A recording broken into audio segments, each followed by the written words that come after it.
debates among candidates for the presidency of the United States once again demonstrated two different approaches to one of the key issues in global politics: Russia's war against Ukraine. It seems that this war has ceased to be the main topic of the American election campaign. Vice President Kamala Harris indeed hardly touched on this very topic during her extensive interview with CNN. President Donald Trump only recalls Russia's war against Ukraine when it is necessary to discuss improving relations between the United States and Vladimir Putin, when it is important to emphasize that it is better to negotiate with Russia.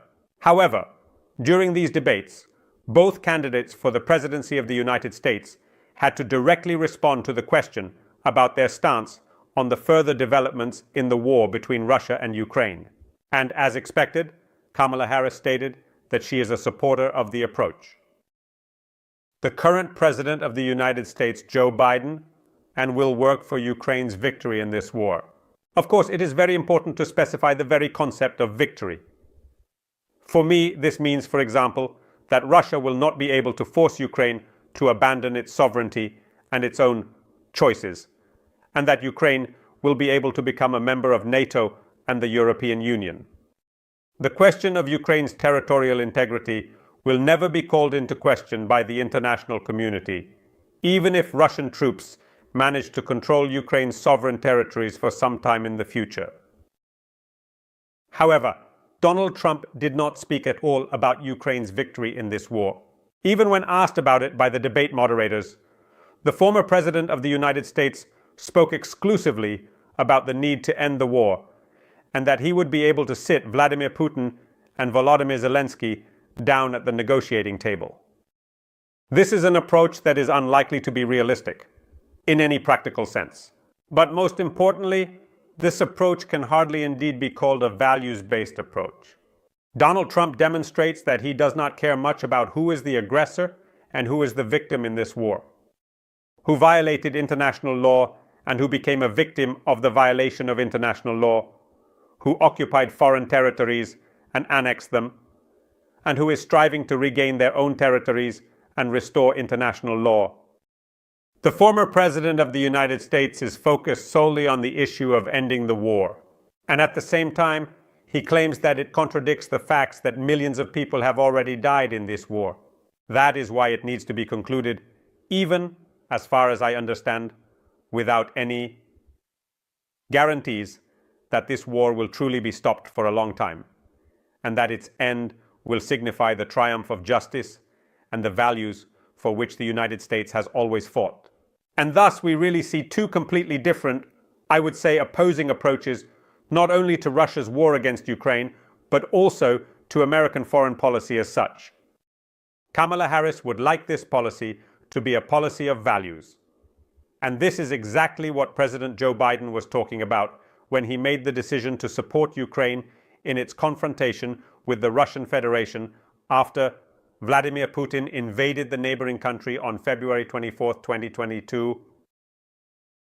For Donald Trump, the important factor is the mere fact of ending the war and normalizing dialogue between Moscow and Washington. However, what normalization can be discussed in a situation where the Russian president is focused on destroying the world order on which the current role of the United States is based?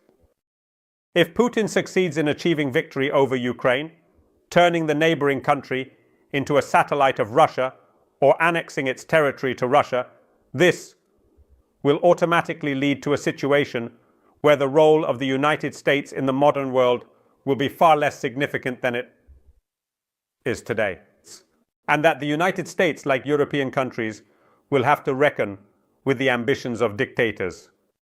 Moreover, any country under a dictatorship will receive a clear signal that if it wants to address its success, its increased role in the region, and its relations with a neighboring country through force, it will be able to do so, because the main concern of the United States will be to end the conflict, even at the cost of betraying the interests of those who are essentially fighting for American values. So the idea of forcing Putin and Zelensky to negotiate as if both are interested in continuing the war is a bad idea. It is an idea that does not reflect reality. This is an idea that will lead neither to peace in Ukraine, nor, by the way, to peace in the Middle East. Because such an approach only encourages Iran in supporting its proxy armies in the region and in further attacks on Israel. And Donald Trump, who speaks of his support for Israel, is already creating virtually insurmountable problems for the Jewish state in its confrontation with terrorist organizations and the role of Tehran in the region through his approach to the war in Ukraine. Yes, these are interconnected conflicts, even if Donald Trump and his supporters are unable to understand this, because it is not just a conflict between Russia and Ukraine over Crimea or Donbass, and not just a struggle to indeed prevent Ukraine from joining NATO, but to keep it as a neutral state. No, this is primarily a conflict between democracies and dictatorships. A conflict in which democracies can indeed either prevail or ultimately become countries forced to comply with any wishes of a dictatorship. In fact, this is what former Speaker of the House of Representatives of the United States, Nancy Pelosi, once said. But President Donald Trump clearly did not read this text from the former Speaker.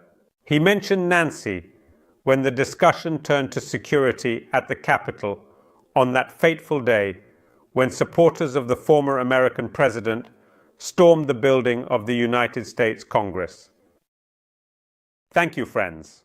Stay on this channel, subscribe to it, use the support features, and share these materials. Good luck to you.